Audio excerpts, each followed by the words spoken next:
আসসালামু আলাইকুম। Pattern learn with Azhar YouTube চ্যানেলের পক্ষ থেকে আপনাদের সবাইকে স্বাগতম গারওয়া সফটওয়্যার প্যাটার্ন ডিজাইনে। আজকে আমি দেখাবো যে রুল টেবিল কিভাবে তৈরি করতে হয়। প্যাটার্ন তৈরি করার আগে আমরা অবশ্যই একটি রুল টেবিল তৈরি করে থাকি।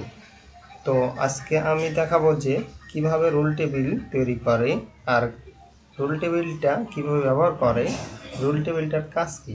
তো চলুন শুরু করা যাক। আর যারা নতুন আছেন তারা অবশ্যই আমার এই চ্যানেলটিকে সাবস্ক্রাইব করবেন আর পাশে থাকা বেল বাটনটি ক্লিক করে রাখবেন, যাতে নতুন কোনো ভিডিও আপলোড দিলে আপনি সাথে সাথে দেখতে পারেন। আর যারা নতুন শিখতেছেন তাদের জন্য বলি, ধৈর্য নিয়ে আপনি যদি আমার এই চ্যানেলটি সাবস্ক্রাইব করে দেখতে থাকেন সিরিয়াল বাই সিরিয়াল ভিডিওগুলো, তাহলে আমি মনে করি যে আপনি অবশ্যই খুব সহজেই কাজগুলো শিখতে পারবেন। তাহলে শুরু করা যাক। প্রথমে আমি একুমার্ক এক্সপ্লোরে ফাইলে যাব। একুমার্ক এক্সপ্লোর তো এক্সপ্লোর ফাইলটি ওপেন করব। ফাইলটি ওপেন করে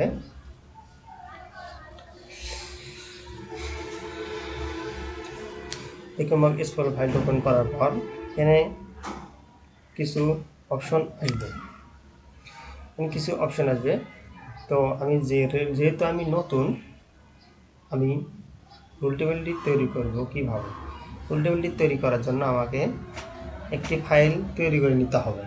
তো ফাইলটা আমি কীভাবে তৈরি করব এবং কোন ডিভাইসের ভিতরে আমি এটি ফাইলটি তৈরি করব। এখানে কয়েকটি ডিভাইস আছে, সি ডি ই এফ, এখানে 4টি ডিভাইস আছে। তো আমি কোন ডিভাইসে আমি রুল টেবিলটি তৈরি করব। তো আমি এখানে যেখানে একটি ডিভাইস আমি বেছে নেব। তো আমি এফ ডিভাইস বেছে নিলাম। তো এখানে দেখেন, এখানে ফাঁকা জায়গায় রাইট বাটন ক্লিক করবেন। ফাঁকা জায়গায় রাইট বাটন ক্লিক করার পর এখানে নিউ অপশন আছে। নিউ অপশনে গিয়ে V9 স্টোরেজে ক্লিক করবেন। ক্লিক করার পর এখানে একটি ফাইল নেম চাপ। আমি যে রুল টেবিলটি তৈরি করব, এই রুল টেবিলটার কি নাম দিয়ে আমি সেভ করব। তো আমি এখানে এটি নাম দিচ্ছি প্যান্ট। রুল টেবিলটির নাম প্যান্ট দিলাম আপাতত আপনাকে বোঝানোর জন্য। তো আমি এখানে সেভ করলাম। সেভ করার পর দেখেন এখানে প্যান্ট এটি সেভ হয়ে গেছে। তো আমি এই প্যান্টের আবার সিলেক্ট করে ফাইলের ভিতরে যাব। এখানে দেখেন, যেহেতু আমি নতুন রুল টেবিলটি তৈরি করতেছি, এখানে দেখেন রুল টেবিলটি আমার এখন তৈরি হয়নি। তো রুল টেবিলটি তৈরি করার জন্য আমাকে আবার এই ফাঁকা জায়গায় আমাকে ক্লিক করার পর দেখেন এখানে নিউ অপশন আবার যাইতে হবে। নিউ অপশনে গিয়ে এখানে কিছু অপশন আছে। এই অপশনের ভিতরে দেখেন এখানে রুল টেবিল আছে। এই রুল টেবিলে আমি সিলেক্ট করব। রুল টেবিলে সিলেক্ট করার পর একটি ডায়ালগ বক্স আসবে। এই ডায়ালগ বক্সটা আসার পর এখানে কিছু অপশন আছে। দেখেন এখানে সাইজ নেম, এই সাইজ নেম এখানে লেখা আছে নিউমেরিক। এখানে আরেকটা অপশন আছে আলফা নিউমেরিক। তো এখানে নিউমেরিকের কাজটা কি, আগে আমাকে এটা জানতে হবে। একটি প্যাটার্ন তৈরি করতে গেলে আমাকে আগে অপশন জানতে হবে। অপশন সম্পর্কে আমাকে ধারণা নিতে হবে। যদি অপশন সম্পর্কে ধারণা না থাকে আমার, তাহলে আমার প্যাটার্ন করতে অনেক অসুবিধা হবে। তো আমাকে কী করতে হবে, আগে অপশন জানতে হবে। তো তাহলে এখানে যে নিউমেরিক অপশনটি আছে,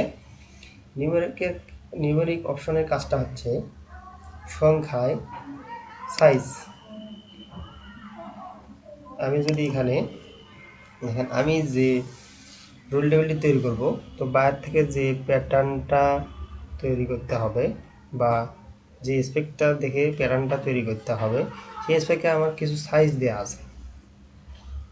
এখন এখানে সাইজ, আমরা যারা গার্মেন্টসে চাকরি করি তারা অবশ্যই আমরা জানি সাইজ কী কী সাইজ থাকে। এক এক বায়ারে এক এক রকম সাইজ দেওয়া থাকে। কোনো বায়ারের সংখ্যায় দেওয়া থাকে, কোনো বায়ারের এস এম এল এক্সেল এরকম দেওয়া থাকে। তো আমার এখানে আমি যে স্পেকটা দেখে রুল টেবিলটি তৈরি করতেছি, তো আমার এখানে সংখ্যায় আছে।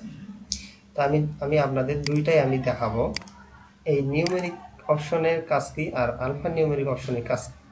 তো নিউমেরিক অপশনের কাজ হচ্ছে, এখানে ওই অপশন অনুযায়ী যদি এখানে সংখ্যায় কোনো সাইজ দেন তাহলে এটা নিয়ে নেবে। সংখ্যায় যদি কোনো সাইজ দেন তাহলে নিয়ে নেবে, আর যদি কোনো এস এম এল বা এম যদি নেন তাহলে এখানে নেবে না, ও একটা সাইজ শুধু সংখ্যায় সেইটাও এখানে নিয়ে নেবে। তো আমি যেহেতু রুল টেবিলটা তৈরি করতেছি, তো আমার ইচ্ছা অনুযায়ী আমি আমার কাজ সুবিধার্থে আমি এটি রুল টেবিলটি তৈরি করব। আমি যেভাবে কাজ করব, আমার কাজটা করতে যেভাবে সুবিধা হবে সেভাবে আমি তৈরি করব। তো এখানে তাহলে এখানে নিউমেরিক তো বললাম, এখন আলফা নিউমেরিক। এখন আলফা নিউমেরিকের কাজ হচ্ছে এখানে যদি আমি যে সাইজটাই নেই আমার ইচ্ছা অনুযায়ী এস এম এল যদি নেই তাও হবে। দেখেন আমি এম দিয়েছি, এটা নিচ্ছে। যদি আমি সংখ্যায় দিই তাও নিচ্ছে। তাহলে আমার এই অপশনটা দিয়ে কাজ করতে সুবিধা। তো তাহলে আমার আলফা নিউমেরিকটি আমি সিলেক্ট করে দেব। এরপর আসুন আলফা নিউমেরিক আমি সিলেক্ট করে দিলাম। এরপর আসুন বেস সাইজ। এখন আমি যে স্পেকটা দেখে আমি প্যাটার্নটা তৈরি করব, ওখানে বেসিক সাইজ, একটা বেসিক সাইজ আমি যে প্যাটার্নটা তৈরি করবো শুধু একটা সাইজ দেখে প্যাটার্নটা তৈরি করব। আমি কোন সাইজটা দেবো, তো আমি যেহেতু নতুন আমি জানি না কোন সাইজটা দিয়ে আমি প্যাটার্ন তৈরি করব বা কোন সাইজ দিকে প্যাটার্ন তৈরি সুবিধা হবে। তো এটা বায়ার থেকে দেওয়া থাকে বেসিক সাইজ, তো বায়ার যে বেসিক সাইজটা দেবে ওইটাই নিতে হবে। তো তাহলে আমার এখানে 32 সাইজ বেসিক সাইজটা দেওয়া আছে, তো আমি এখানে 32 সাইজ দিলাম। দেওয়ার পর বেসিক সাইজ দিলাম 32। তো এখানে আসেন স্মল সাইজ। তো এখানে স্মল সাইজ আমার এখানে স্পেকে অনেকগুলো সাইজ দেওয়া আছে। তো এখানে অনেকগুলো সাইজের ভিতর সব থেকে স্মল সাইজ যেটা সেটা আমাকে এখানে দিতে হবে। তো এখানে আছে 28, তো 28 স্মল সাইজটি দিলাম। এরপর আসেন নিচে, একটু নিচে এখানে আছে নেক্সট সাইজ ব্রেক। তো এই যে 28 স্মল সাইজটি দিছি, এর নিচে যে সাইজগুলো আছে এরপরে যে সাইজগুলো এখানে আমাকে এই সাইজগুলো এখানে দিতে হবে। তো 28-এর পরে আমার এখানে সাইজ আছে 30, এরপরে দিব 32, এরপর দিব 34, এরপর দিব 36। তো আমার এখানে এই কয়টি সাইজ আছে, তো আমি এই কয়টি সাইজ এখানে আমি দিয়ে দিলাম। এরপর আসুন সেভ করব। এখানে সেভ অ্যাজ সেভ, আমি যদি সরাসরি সেভ দিই তাহলে ফাইলের নাম তো আমি দিই নাই, রুল টেবিলটার নাম দিই নাই, তো আমি সরাসরি সেভ দেব না। তো এখানে সেভ অ্যাজ আছে, সেভ অ্যাজে আমি ক্লিক করব। করার পর এখানে একটা ফাইল নেম চাবো। আমি রুল টেবিলটা কী নাম দিয়ে তৈরি করতেছি সেই নামটা আমাকে এখানে দিতে হবে। তো এখানে আমি দিব, একজনে এক রকম নাম দিয়ে সেভ করে রাখে। তো আমি আমার কাজ সুবিধার্থে আমার কাছে যেটা খুব সহজ মনে হয় যে সেটা হচ্ছে এখানে সব থেকে যে স্মল সাইজ 28 দিয়েছিলাম সেই 28 সাইজটা আমি দিলাম। তারপর কিছু হাইপেন দেওয়ার পর আমি এখানে সব থেকে বড় যে সাইজটা আছে 36, আমি সেই সাইজটা এখানে আমি দেব। দেওয়ার পর এখানে আমি সেভ করে দেবো। এটা দেওয়ার কারণ যে রুল টেবিলটা আমি তৈরি করেছি সেই রুল টেবিলটা কত থেকে কত সাইজ পর্যন্ত ছিল বা আছে, তাহলে আমি খুব সহজে এটা দেখেই বুঝতে পারবো। এই জন্য আমি এই সাইজটা বা এই সাইজ দিয়ে আমি সেভ করে রাখি। তো এখানে সেভ দিয়ে দিলাম। তো এখানে আর কাজ নেই, এখান থেকে বেরিয়ে যাবো। বেরোবে দেখেন এখানে এই যে আমি যে সাইজটা দিয়ে 28 to 36 সাইজ দিয়ে আমি রুল টেবিলটা তৈরি সেটা দিয়েছি, ফাইলটা দিয়েছি নাম, সেটা হয়ে গেছে এখানে। এখান থেকে আমি এখানে বেরিয়ে যাই। এরপর এখন আমি রুল টেবিলটা ব্যবহার করার জন্য আমাকে প্যাটার্ন ডিজাইন যাইতে হবে, প্যাটার্ন ডিজাইন ওয়ার্ক এরিয়াতে। আমি প্যাটার্ন ডিজাইন ওয়ার্ক এরিয়াতে আমি এখানে ফাইলটা ওপেন করলাম। ওপেন করার পর এখানে আমাকে যে কাজটি করতে হবে এডিট অপশনে যাইতে হবে। এখানে এডিট অপশন আছে, এখানে অনেকগুলো অপশন আছে, এটা আমি পরবর্তীতে ভিডিওতে বলবো। কিন্তু প্রথম যে কাজটি করতে হবে এডিট অপশনে গিয়ে এখানে কাস্টমাইজে গিয়ে এখানে একটি অপশন আছে প্রিফারেন্স। এই প্রিফারেন্স অপশনে গিয়ে আমি এখানে অনেকগুলো অপশন পাবো।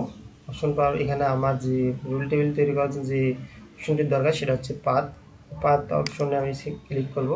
ক্লিক করার পর দেখেন এখানে অনেকগুলো ডিভাইস আছে। তো তো আমি যে ডিভাইসে রুল টেবিলটি ফাইল নাম দিয়েছি, যে রুল টেবিলটি তৈরি করেছি সেই ডিভাইসটা আমি এখানে দেবো। ওখানে দিয়েছিলাম আমি অ্যাপ ডিভাইসটি দিয়ে দিলাম। তারপর দেখেন স্টোরেজ এরিয়া, ওখানে আমি যে স্টোরেজ নামটা দিয়েছি অ্যাপের ভিতর, এটা হচ্ছে প্যান্ট, আমি প্যান্ট দিয়েছিলাম, প্যান্টটা আমি সিলেক্ট করে দিলাম। তারপর দেখেন নোস টেবিল, পিনোস লেখা আছে, এখানে পিনোসই থাকবে। তারপর আছে রুল টেবিলটা আমি ওই অ্যাপ ডিভাইসে যে নামটা দিয়েছিলাম, অ্যাপ ডিভাইসে যে রুল টেবিলটার নাম দিয়েছিলাম 28 to 36, এখানে অনেকগুলো থাকে, আমার এখানে যেটা দেওয়া আছে সেটা আমি দিলাম। আমি যেটা দিয়ে রুল টেবিল তৈরি করেছি সেটা আমি দিয়ে দিলাম 28 to 36। এরপর অ্যাপ্লাই, সেভ, ওকে। তো এখন আমার হয়ে গেছে। তো আমার এইটা যে রুল টেবিল অনেকগুলো সাইজ হয়ে গেছে, কীভাবে বুঝবো রুল টেবিলটি? ওখানে তো হয়ে গেছে, আর ওয়ার্ক এরিয়াতে আমি কীভাবে বুঝবো রুল টেবিল হয়েছে? তো আমাকে কী করতে হবে, ক্রিয়েটে গিয়ে এই রেক্ট্যাঙ্গেল একটা অপশন আছে, এই রেক্ট্যাঙ্গেল অপশনে আমি ধরেন এইখানে একটা আমি প্যাটার্ন তৈরি করছি, এক্সাম্পল হিসাবে দেখাচ্ছি, এইখানে আমি দিয়েছি। তো আমাকে সাইজগুলো চেক করার জন্য এখানে একটা নিচে অপশন আছে, এখানে অপশন দেখেন, এই যে আমার দেখেন 28, 30, 32, 34, 34, আমি এই কটা সাইজ দিয়ে রুল টেবিল তৈরি করেছিলাম। তো এইগুলো এখানে শো করতেছে, তার মানে আমার এটি রুল টেবিল হয়ে গেছে। তো আমি যদি এখানে একটা প্যাটার্ন তৈরি করি, তাহলে আমি 32 সাইজ বেস সাইজ, যে 32 সাইজ বেস সাইজটা আছে, যদি আমি এই বেস সাইজ অনুযায়ী প্যাটার্ন তৈরি করি, তো অটোমেটিক অন্য সাইজগুলো এখানে হয়ে যাবে, প্যাটার্ন তৈরি হয়ে যাবে। তো এরপরে আরেকটা আমি অপশন দেখাই। আমরা তো অবশ্যই মেজারমেন্ট সম্পর্কে সবাই জানি, কম বেশি হলেও জানি, যেহেতু আমরা প্যাটার্নের কাজ করতেছি, যারা নতুন আমরা সবাই জানি মেজারমেন্ট সম্পর্কে।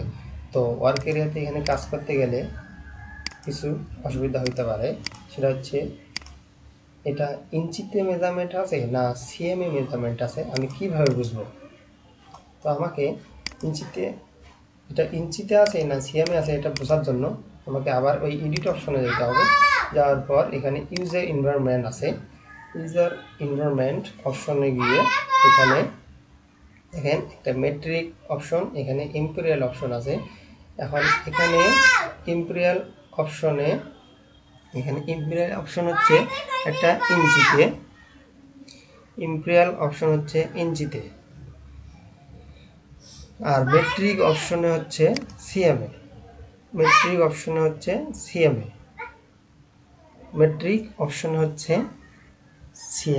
আর ইম্পেরিয়াল অপশনটা হচ্ছে